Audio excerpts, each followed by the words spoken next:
গ্রামগঞ্জে একটা ভুল করেন কি জানেন আপনারা, যে বাথরুম করেন সেই বড়, কিন্তু রান্নাঘর করেন একটুখানি। এই জায়গায় যেরকম রান্নাঘর একটুখানি করেছে, পরে যাই কি করেন, হাই মারলিন হাই খান, হাই মারলিন হাই খান করে বেড়ান। কিন্তু রান্নাঘর আপনার জন্য একটু বড় করতে হয়।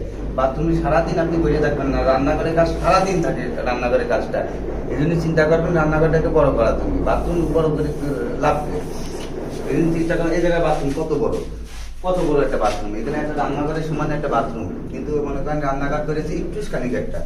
তো দরকার কি, রান্নাঘরের কাজ সারাদিন দেখায়, বাথরুমে সারাদিন বসে থাকবেন না আপনি। বিষয় হচ্ছে জিনিস গ্রামগঞ্জে বেশিরভাগ এই সমস্যাটাও হয়। এই কারণে রান্নাঘর সবসময় বড় করার চেষ্টা করবেন, সারাদিন রান্নাঘরের কাজ থাকে। এই যে জায়গাটা বাথরুম, একটা রান্নাঘরের সমান একটা বাথরুম হিসেবে। এই কারণে এগুলো করবেন না। আপনার যদি রান্নাঘর পরে যাই আপনারা এগুলো ভাবেন যে পরে কি করলাম রান্নাঘরে তো ছোট করে ফেলালাম। প্রায় জায়গায় সমস্যাটা দেখেছি, রান্নাঘর ছোট, বেশিরভাগ গ্রামগঞ্জে করে যে রান্নাঘর ছোট করে ওই যে বাইরে রান্ধে। কিন্তু এখন তো মানুষ বাইরে রান্ধে না, গ্যাসে হলো আপনার গ্যাসে রান্ধে, ঘরের মধ্যে রান্ধে, পরে যাই হাই মারলি হাই খান, হাই মারলি না হাই খান। এখন কি করবো বিষয় এইসব ভুল করা যাবে না, এগুলো সচেতন হয়ে যেতে হবে আগের থেকে। তাহলে